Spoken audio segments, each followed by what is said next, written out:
So I talked a lot of mess about this camera when it was first announced here. You know, I thought we had the ZV-E1 and we also had the Sony A7C, which was supposed to be our full frame mini travel camera. But now they came out with the Sony ZV-E1, and I'll probably make this into a separate video about please stop making cameras to update your damn firmware, Sony, but that's another topic for another day. We are now recording on the Sony new ZV-E1, and we're going to test out some of the capabilities here, various scenarios. We're going to use this camera in bare bones situation, using the regular color profile, using the onboard microphone, just to give you an idea of what type of camera this is straight out of the box. I also realized that this video might attract some new folks to the channel. So for any of you guys that are new, my name is Dakota Caldwell. I am a film photographer based out of Milwaukee, Wisconsin. So if you enjoy any type of photography content, vlogging, travel stuff, feel free to click that subscribe button. It is very much appreciated, and thank you so much for your support.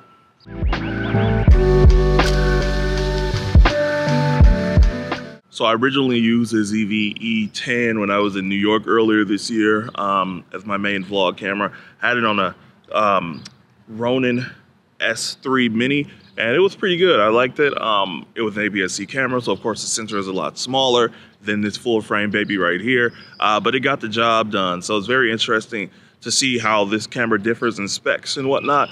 We can run through some of those. We're not gonna get like overly technical, but I will list a couple things that highlight the major key specs on this camera. Let me get on my notes because I'm not gonna get on here and stumble trying to remember all of this stuff here, but we will point out first that this is a full frame 12 megapixel sensor, the same that's found inside of the Sony A7S III. I love that camera for video. I love the camera overall. That's a great camera. So just knowing off rip that video capabilities on this camera are going to be fantastic. There's also ultra high definition 4K up to 60p without cropping, which is pretty cool. No one wants that crop inside of their image. There's also full HD 1080p all the way up to 120.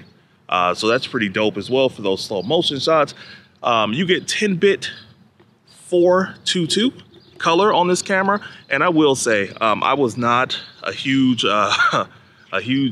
fan of, oh my god, the color is 10 versus 8 at first, because I didn't know the difference. But ever since shooting on like the Fuji film HS2 and some of the other cameras, newer cameras that have 10-bit color, it's completely different compared to like the 8 that I've been using for all these years now. So much cleaner and so many more vivid colors straight out of camera, as you can see on the footage right here, using the standard picture profile on here. Speaking of standard picture profile, we also do have Cine-Tone. That's a really nice picture profile that lets it kind of the colors just pop right out of camera, so you can do minimal editing. And then we also has S-Log 3. So S-Log 3 is more for our color correctors out there that are interested in doing more color grading later in post. There's also a single SD card slot, same at the Sony ZV-E1, as well as a 5-axis image stabilization for that super stabilized footage when you are recording. And then the FZ100 battery, the same one found in most full frame Sony cameras, which is cool. It makes all the batteries universal. You don't have to worry about running out and buying a brand new one. But other than that, those are pretty much the main highlighted features listed on the ZV-E1. So we can go ahead and jump into our first part here while we got some sun coming up in our background. We're going to talk about the image stabilization and how that stuff actually works on this camera.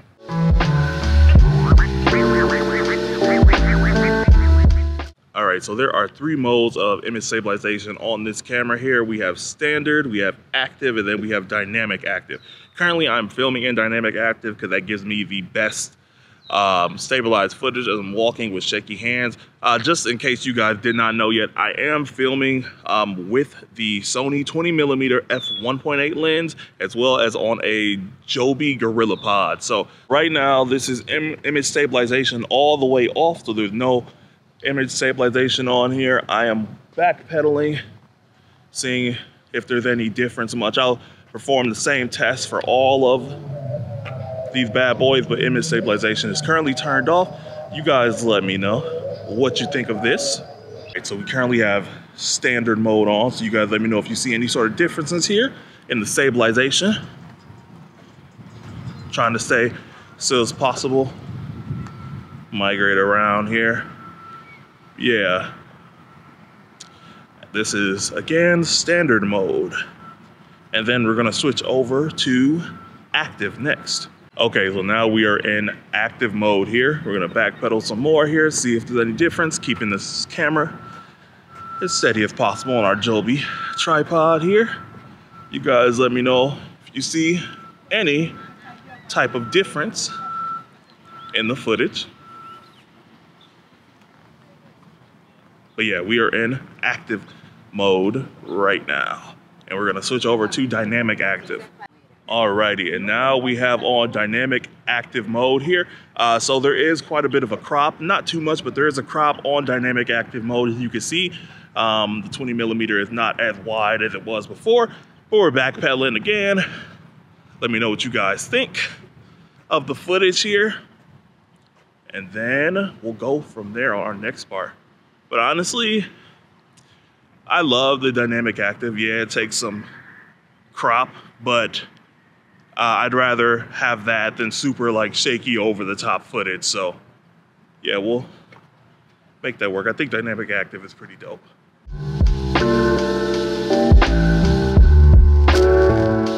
Right now we have auto framing on. I'll probably like talk over this part here, but if it does, keep it still for me, Keith. Thank you.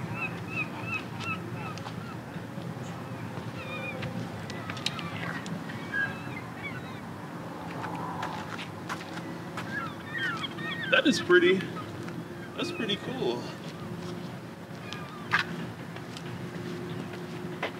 So this auto framing feature on the ZV-E1 definitely caught me off guard, but I definitely do enjoy it. Using AI-based subject recognition technology, the auto framing feature automatically crops into the frame and keeps the subject in focus and in a prominent position when it moves. Kind of just how they do in movies. So in layman terms, it looks like that your footage is being recorded by a human operated gimbal, which is super dope.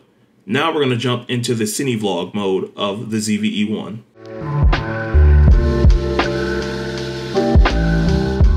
So another feature on this camera here is the Cine-Vlog Mode. So it defaults to shoot at 24 frames per second, and it applies like a widescreen black bar cinematic look. So as you can see on the screen here, these black bars are incorporated on the footage here. So it kind of looks like a cinematic opening sequence to like a movie or some sort. So more specifically in terms of the look of this, it gives you like a low contrast like cine-tone profile, which is kind of cool. But you can also, the cool part I found about this, there's different moods that you can adjust this, and they actually are called moods. You can adjust. I kind of picture these like film simulations maybe for like the Fuji cameras. I'll show you guys one right now. There's one called gold. I'll apply that to the footage real quick. All right, so here's the gold mood on the ZV-E1 in Cine-Vlog mode. So kind of cool. They also have options like ocean and forest, but I think gold, at least for this specific instance of the sun coming up, it's pretty cool. But yeah, it's, I don't want to say gimmicky. Let me turn this around here, see what I look like on the gold version. I definitely need to bump up that ISO some more. There we go. I don't want to say gimmicky or anything like that. It's different. It is for sure a different experience versus what we're used to getting on some of these Sony cameras. But I think it's cool, at least for first-time shooters or vloggers that are out here trying to get a different look of colors that are straight out of the camera, so you don't have to do a lot of like post-production work later. So, but that is Cine-Vlog mode, y'all.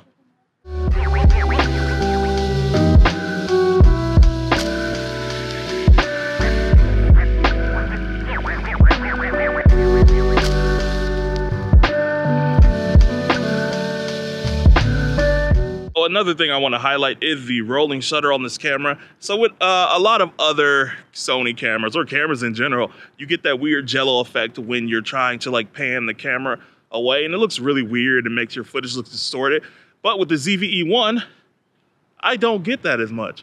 And you know, as vloggers, sometimes you're rotating around really fast, trying to pan to different scenarios to see what you can get and capture as you're showing your viewers what's going on. So I think having like really good rolling shutter on these cameras is super duper important. So as you guys see, me spinning around, panning a bunch of times on a handheld tripod, by the way, it's pretty good. I like it. All right.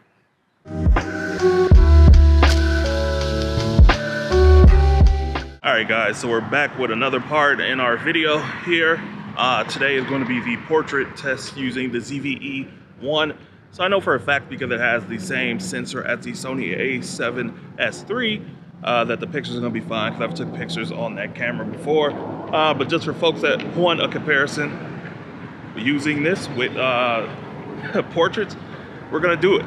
I'm shooting in the Cine-Tone portrait mode. Right now, colors look pretty good straight out of the camera. You can do a little bit of adjustments and post afterwards if you want to.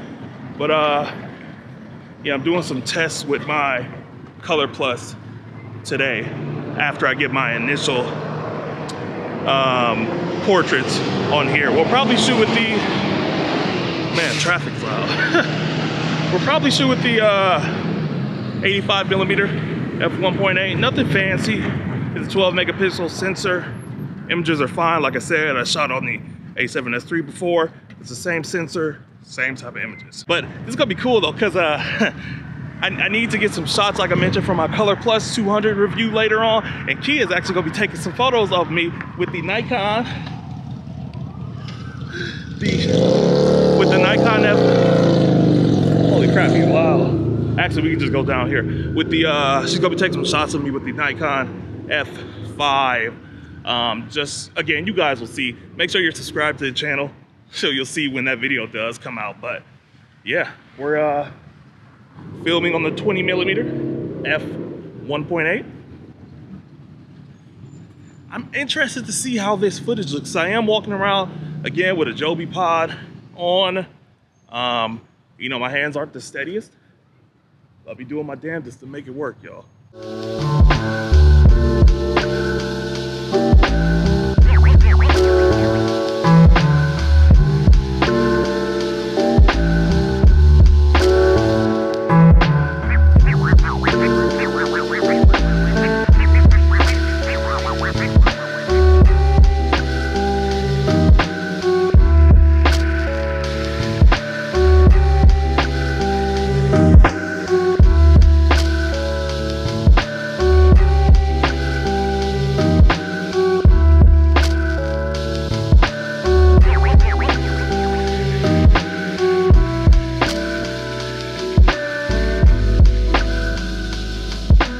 I also decided it would be a good thing to kind of add some of the picture profiles that are prevalent in this camera here. So right now we are shooting on Cine-Tone. I've loved that when I used that for the first time on the Sony a7 IV, and I was super happy with the footage that came straight out of the camera. I didn't even have to color grade it. And that's the cool thing about Cine-Tone. You really don't have to unless you want to. It looks pretty good straight out of camera and kind of gives it that nice little cinematic vibe as well. So you guys let me know what you think of Cine-Tone here. And then we'll jump into our S-Log 3 in just a second. Alrighty, so now we are recording an S-Log 3 right now. Boy, this thing is gonna be clean. F-Log 2 and S-Log 3, man, these are some really clean pictures that you can just go ahead and, I said pictures, really clean video footage that you can go ahead and color grade inside of posts as you're seeing the changes on the screen here. And it looks really, really dope. Yeah, I'm a fan of this, especially if you want to get some extra details in your footage, keep some of that dynamic range. This is phenomenal. S-Log 3 is pretty dope here. So yeah, this is showing you guys what it looks with standard mode, which I've been shooting in most of the video. At Cine-Tone, and then now S-Log 3. Let me know what you guys think. Oh, let me know what you think too of my color correcting. Y'all, I've been working on that. I've been working, we've been working. All right, let me stop with this banter here and we'll get back to the video.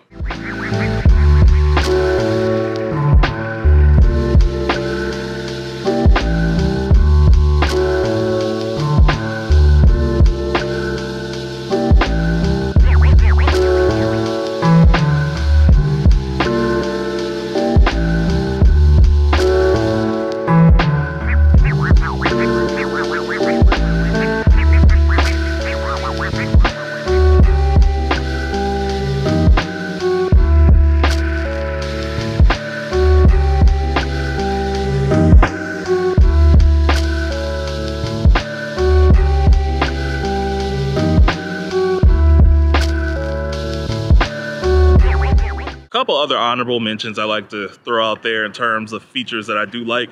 Product showcase mode. When I was in New York, I loved that for the Sony ZV-E1. All you have to do is hold something up to the camera.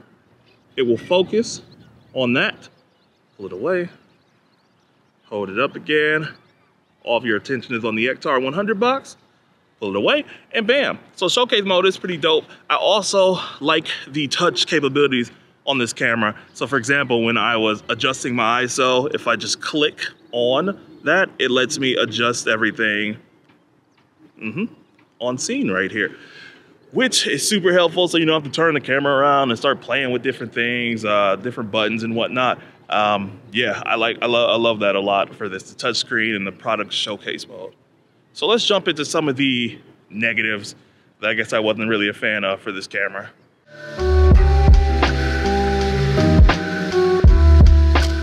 So talking about some of the negatives here, there is one SD card slot, only one SD card slot, like I mentioned at the beginning of the video. Not the hugest deal. I did go to New York for like 5 days with the Sony ZV-E1 and only had one SD card to work with for the singular slot. So not the biggest deal, but you know, a lot of photographers are, you know, the corruption possibilities of SD cards. So it's always good to be recording on two, having backups. So for most folks, that might be a deal breaker. For others, maybe not so much, but there is only one UHS-2 slot on this camera. So gotta make it work. So the biggest thing on the internet that you guys see right now with this camera is the overheating at 4K 60. I guess it depends on the scenarios that you're shooting in. I have not experienced that overheating in some of these videos I were recording.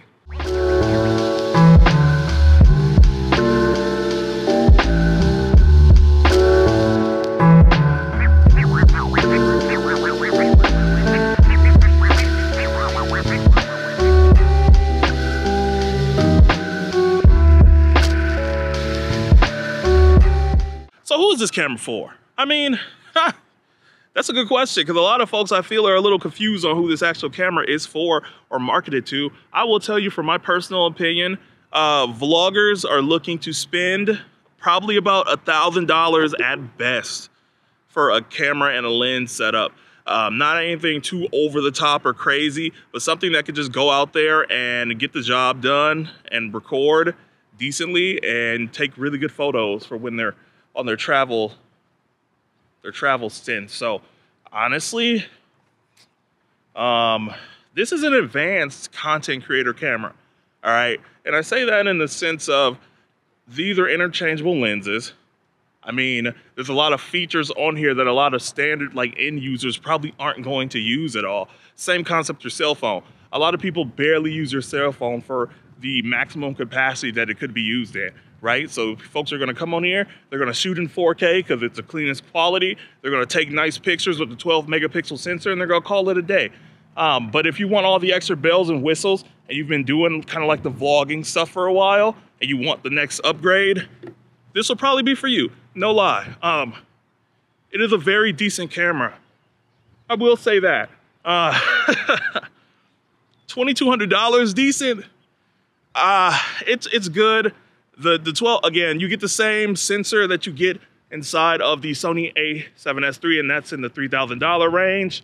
And that's a hell of a video camera. So for this to be so compact, so lightweight, and easy just to travel around too, I don't even feel the weight on my arm when shooting with the ZV-E1 and the Sony 20mm f1.8 lens. Hey, if you're a advanced content creator that wants the next step up from some of the other travel vlog cameras that you have, this bad boy is probably gonna be for you. If you want just the regular standard stuff and you don't need all these cool extra features, then probably just stick with like the ZV-E1. There's nothing wrong with that.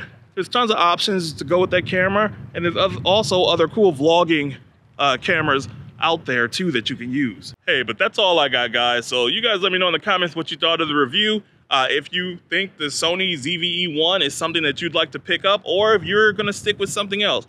Either way, hey, do what's best for you, buy what you need. Don't overspend just because it's the newest, latest, greatest thing out, and enjoy the process. If you enjoyed the video, make sure you click that like button as well as the subscribe button if you aren't a subscriber to the channel yet, so you don't miss any of the upcoming awesome content that we got. Thank you guys, and I'll catch you in the next one. Peace.